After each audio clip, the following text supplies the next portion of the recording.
आज का रात्रि क्लास है 20 दिसंबर 1968। ये गोथरी में देखो, बाप की गोथरी में जो तख्त है, इस तख्त पर कौन बैठा है? बाप बैठे हैं ना।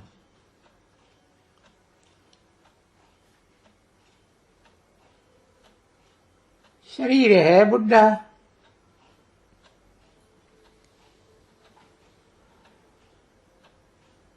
कभी ये भी पहन करके आता हूं।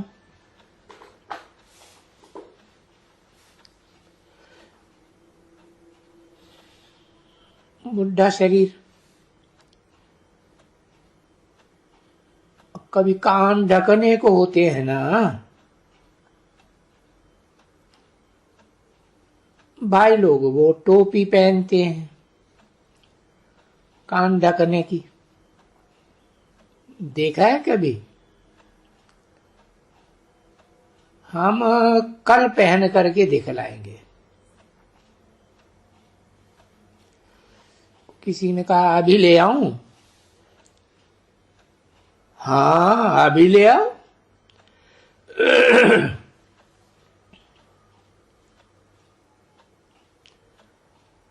पूरा सिक्ख ले आओ। सिखों के पास ही पलते थे, तो वो पटका बांधना तो सीखना ही पड़ता है। रहती है ना कि शिव जयंती आती है और क्या करें जो मनुष्य कुछ समझ में आवे।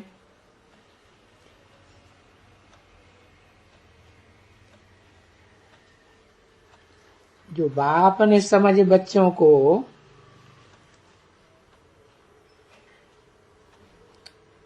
अपने बच्चों को दी है ना, तो दिल होती है कि जो भी नॉलेज, क्योंकि नॉलेज तो अक्षर कॉमन है बाप के लिए, वो तो नॉलेजफुल है और कोई भी नहीं जानते हैं सिवाय तुम्हारे कि नॉलेजफुल मीन्स क्या।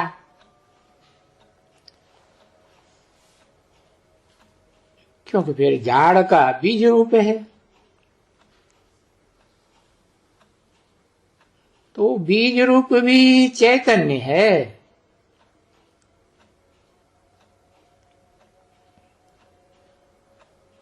तो बीज रूप होने से क्या नॉलेज देंगे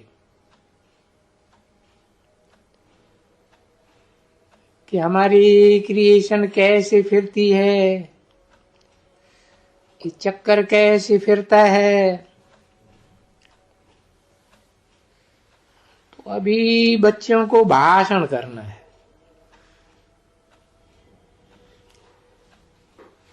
ऐसी मीठी मीठी छोटी छोटी बच्चियां जो इतना सिखलाया है, बाप ने सिखलाया है ना बच्चों को, बेहद के बाप ने। कुछ हो सकता है कि विचार सागर मंथन कर करके पीछे उनको भी पॉइंट्स आ जाती है, नई नई पॉइंट्स। मिसाल भी ऐसे देते हैं, तो दिन प्रतिदिन वृद्धि होती रहेगी। और जिसको समझाते हैं, ये तो हम कहते हैं कि जो भी जिसको समझाते हैं वो बेचारे ऐसे कहेंगे ना बच्ची, भले कोई भी बड़ा आदमी आवे, हाँ देखो बाप ने ये जब कि बच्चों को समझाया जाता है, पूछा जाता है ऋषि मुनियों से कि बाप को जानते हो, उसकी रचना के आदि मध्य अंत ड्यूरेशन क्रिएशन वगैरह वगैरह को जानते हो? बाबा कहते हैं ना जो भी म्यूजियम वाले हैं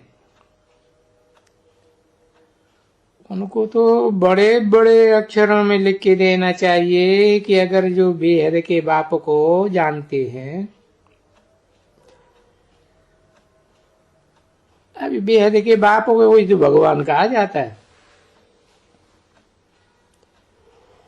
और भगवान तो कहा जाता है, पर हम उनकी जीवन कहानी को तो नहीं जानते हैं ना। और जीवन कहानी है तो जरूर, क्योंकि जीवन कहानी उसकी गाई जाती है।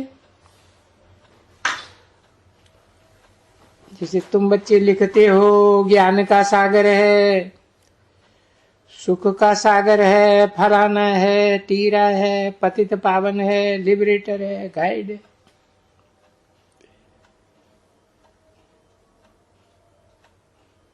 तो ये सभी चाह और सभी जानते हैं, गायन करते हैं, पर ये कब करते हैं वो उनको मालूम ही नहीं है।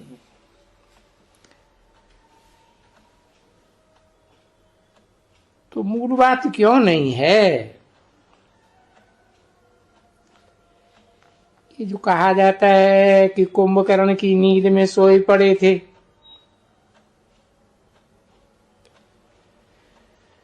तो सिर्फ कुंभकर्ण की नींद नहीं है, ये अज्ञान की नींद में सोए पड़े।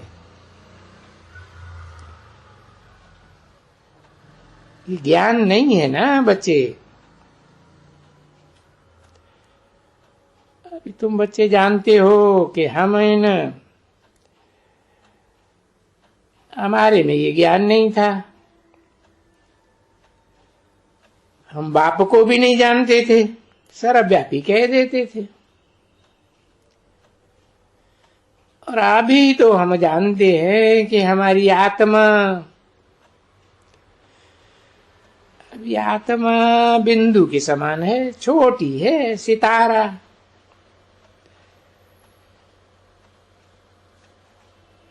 ये भी जांच करके कहते हैं। बस पर ये सुनाई बात को,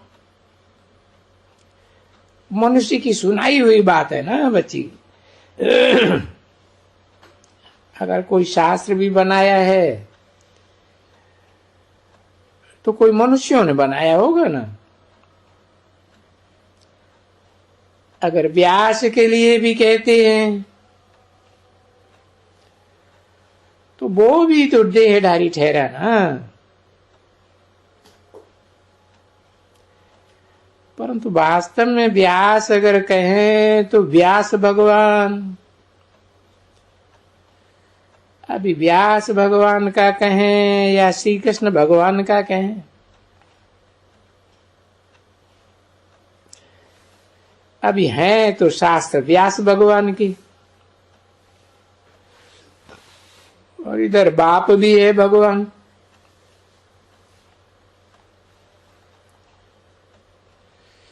तो व्यास भगवान के शास्त्रों को बैठ करके तुम बच्चों को सिद्ध करके बताते हैं कि बट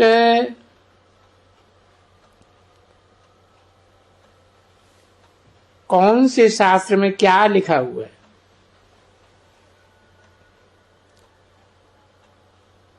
तो हर एक शास्त्र उठाएंगे, कोई भी, तो जैसे कहा जाता है ना, आटे में लून मिश्र। तो शास्त्र तो बहुत बड़ा बड़ा है,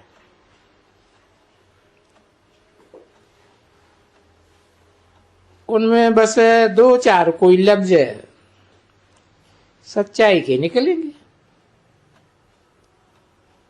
हर एक में, भले वेदांत में भी।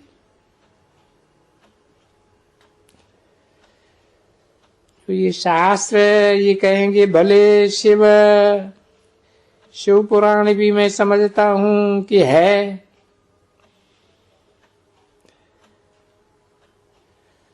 तो उसमें भी कुछ न कुछ अक्षर कब निकाल के देंगे कि हाँ बरोबर।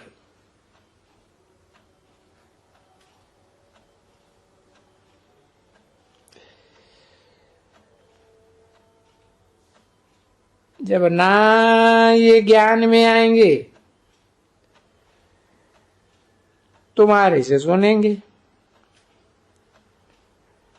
फिर बोलेंगे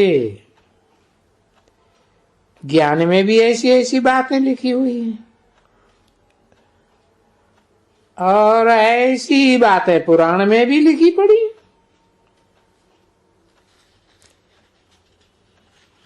गीता में भी ऐसे ही है। तो अभी फिर भगवान ने क्या सुनाया? नाम तो एक ही है, गीता का भगवान। कोई वेद का भगवान या शास्त्र का भगवान या पुराण का भगवान या रामायण का भगवान,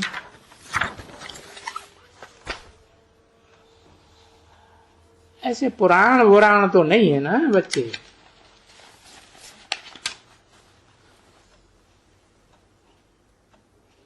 20 दिसंबर 1968 की रात्रि क्लास का दूसरा पेज।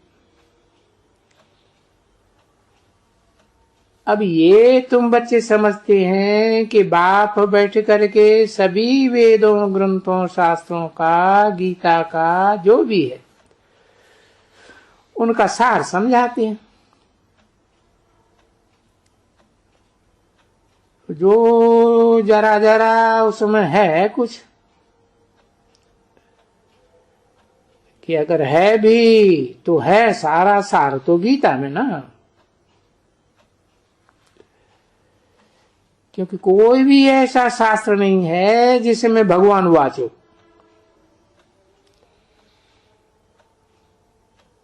मैं तुझे राजयोग सिखलाता हूं,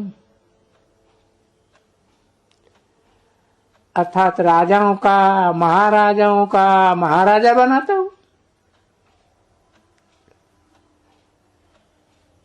फिर ऐसे भी कह सकेंगे हाँ भगवान,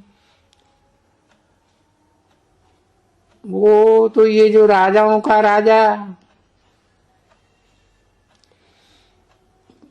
जैसे वो तो उसके सतयुग के जो है ना, तो बरोबर उससे सिद्ध हो जाता है कि बरोबर भगवान आकर के नई दुनिया स्थापन करते हैं। अभी नई दुनिया कब स्थापन करते हैं? वो कलयुग, वो सतयुग। तो देखो युग का नाम कितना मीठा लगा हुआ है, पुरुषोत्तम युग। यानी जो भी मनुष्य हैं उत्तम बनने का, ऊंच बनने का युग। पुरुष हो अथवा नारी हो। वो गाया जाता है ना, नर से नारायण। तो नर से नारायण बनना, बस इनसे तो पुरुषोत्तम और कोई है ही नहीं। पुरुष तो उत्तम तो कोई है ही नहीं। हाँ, आत्मा जरूर है उत्तम। वो तो आत्मा को तो परमात्मा कहेंगे।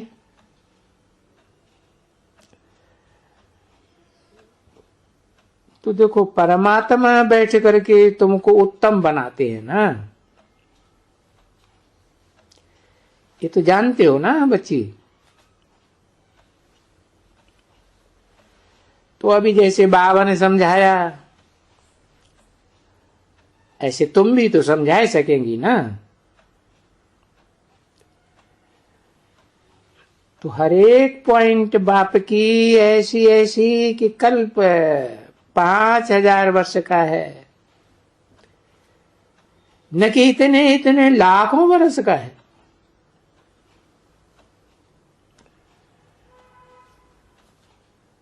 और कोई भी मनुष्य राजयोग सिखलाए नहीं सकते हैं, जबकि भगवान ने सिखलाया है। शुरू ही भगवान ने किया है, और जो भगवान है निराकार, तो मनुष्य कोई भी नहीं सिखलाते हैं। तुम्हारी आत्मा सिखलाती है, समझा ना। तुम ऐसे भी कहेंगे कि हमारी जो आत्मा है, देखो अभी सबको ही लिखते रहते हैं चिट्ठियों में, हमारी आत्मा का शरीर, जिस शरीर का नाम फलाना है, वो आपको लिखते हैं। ऐसे ऐसे लिखते रहते हैं। तो ये तो समझाया जाता है ना बच्ची, जो कुछ तुम विद्या भी पढ़ती हो वो आत्मा पढ़ती है। तो धारणा उस आत्मा में होती है। अरे आत्मा में कोई शरीर के क्या नाक में, कान में, मत्थे में धारणा होती है क्या? कोई चीज तो बताओ, किसमें धारणा होती है? अरे किसमें भी धारणा होती हो, वो अंग तो सभी खत्म हो जाते हैं, सब विनाशी। ये जो संस्कार ले जाती है, वो कौन ले जाते हैं संस्कार? तो ये सिद्ध करके भी तो बताना है ना। तो बाप समझाते हैं कि जब ये समझाना है तो जो पढ़ते हो, जो सीखते हो,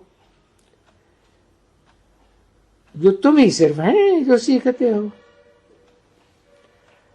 और जो कुछ भी पढ़ते हो दुनिया में, वो तो है ही मनुष्य की पढ़ाई। उसे के कोई ये शास्त्र वगैरह वगैरह, सो शास्त्र भी तुम बैठ करके समझाती हो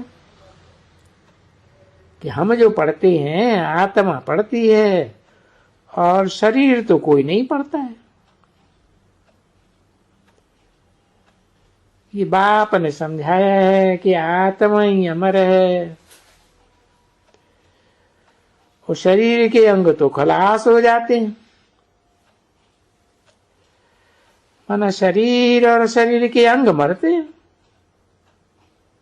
तो वो क्या कहेंगे? किसको भी बोलेंगे क्या नाक में? नाक पड़ता है, आंखें पड़ती हैं, माथा पड़ता है, क्या पढ़ते? तो वो कहेंगे हाँ ये बुद्धि जो है ना वो पढ़ती है, ऐसे कहेंगे ना बच्चे। अरे पर ये बुद्धि किस में है? कहेंगे शरीर में। शरीर की बुद्धि है या आत्मा की बुद्धि है? कि आत्मा तो है, उनका भी तो कुछ होगा ना। तो समझो बरोबर आत्मा की बुद्धि पड़ रही है तुम्हारी।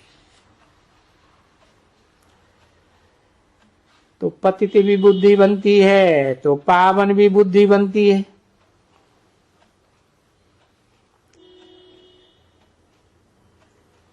ये तो समझते हो कि अभी बुद्धि आत्मा है, क्योंकि आत्मा में ही मन बुद्धि है।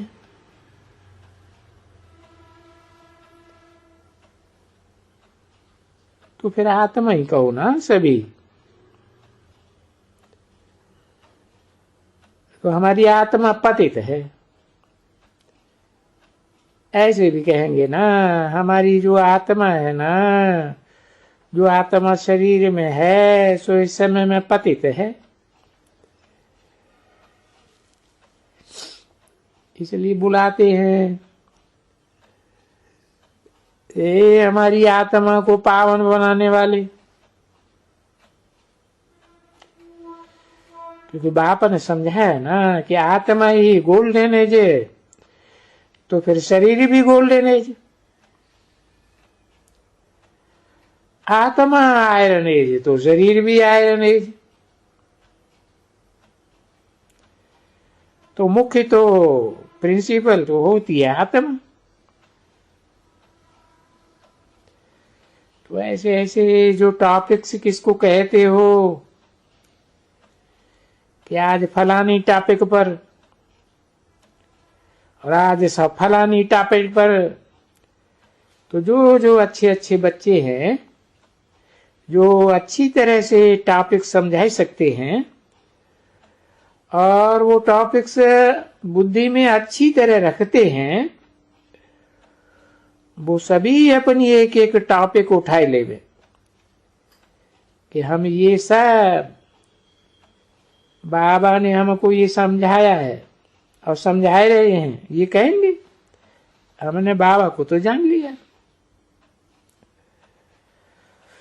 उस बाबा ने तो हमको बहुत समझाया है कि अपन को भी समझाया है और रचना के आदि मध्यंतों को भी समझाया है। 20/12/1968 की प्रातः क्लास का 3रा पेज।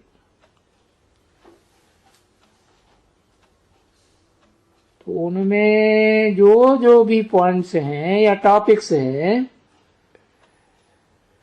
वो एक एक टॉपिक 15 मिनट 20 मिनट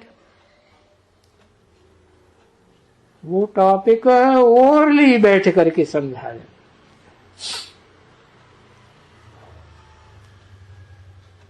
क्योंकि वहां पढ़ने की बात नहीं है,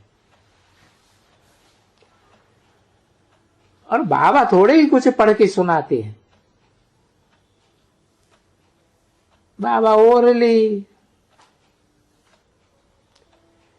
तो वो इतना ओरली अच्छी तरह से समझाना है जितना वो समझा सके। तो फिर टाइम देते हैं ना आजकल। तो आजकल जब भी कोई 10 20 12 मिनट लेते हैं लिस्ट में कि भाई फलानी का भाषण होगा, कोई ने कहा फिर फलाने का भाषण होगा, ऐसे करते रहते हैं ना। ये क्यों भाषण होता है?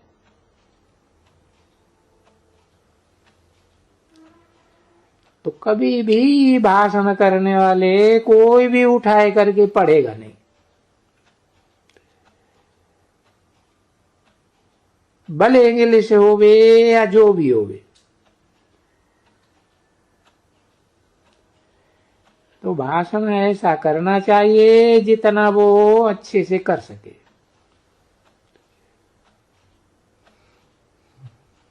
तो यूं छोटीपन में भी प्रैक्टिस है। छोटे नहीं, वो तो हम बाबा मुसाफिरी से आएंगे तो आएंगे ना, कोठी वोटी पर तो आएंगे ना।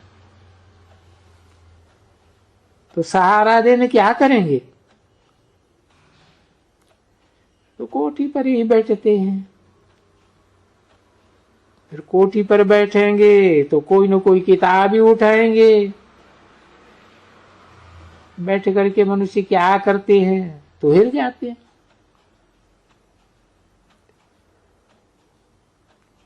इसलिए बाबा कहते हैं ना बच्चे, ये ग्रंथ भी अच्छे ही पढ़े हुए हैं।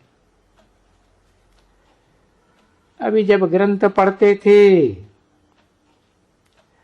और हम बैठ करके वहां जो करते थे, तो जैसे बाप का पटका पहने थे, हूबहू जैसे ये देखते हो। तो बाप भी पाठ करते थे, तो होते थे, तो मैं भी जा करके अखंड पाठ देखा है कैसे पढ़ते हैं। छोड़ेगा नहीं बीच में, और वो जहां छोड़ेगा वहां से फट से वो शुरू कर देगा।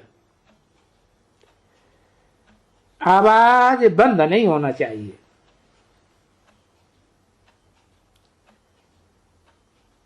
अखंड पाठ जब भी करते हैं, अभी वो समय तो बहुत ही पुराना है। जो कुछ भी आते थे, माइयां आकर के थोड़ा चावल फेंक देती थी, कोई ज्वार फेंक देते थे। वो जो सफेद बिठाया जाता है ना, जैसे फकीर लोग, कोई कलाकारी बाजीगर लोग ये सफेद फेंकते थे, हम सफेद पहन लेते। कोई कोई जाकर के कौड़ियां फेंक देते थे। कोई ये जो शुगर कैन है ना, हम जिसको कहते हैं गन्ना,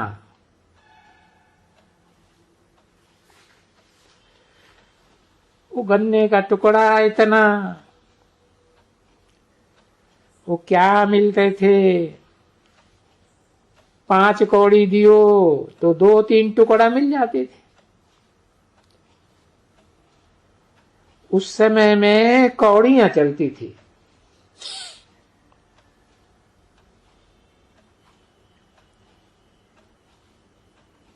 वो जो सफेद पड़े ना, उसमें ढेर तो कौड़ियां होंगी। ये चांदी वांदी की गिला नहीं है। और 8 आना रुपया तो कोई उस समय रखता ही नहीं था। यहां रुपया देखा होगा, क्या देखती हो उसमें? किसी ने कहा 5 रुपया देखते, अथाह धन है। ये है ना बच्ची, अभी सारा दिन तुम्हारा ये बुद्धि चलती है कि कैसे किसको धन दे लें, अविनाशी ज्ञान रतन किसको देवे। बाप लिखते रहते हैं, बच्चों ये तुम्हारे पास जो अविनाशी ज्ञान रतन है, जिससे तुम तो पदमा पदम भाग्यशाली बनते हो, तो हाँ वो बैठ करके आखानी सुनाओ औरों को भी।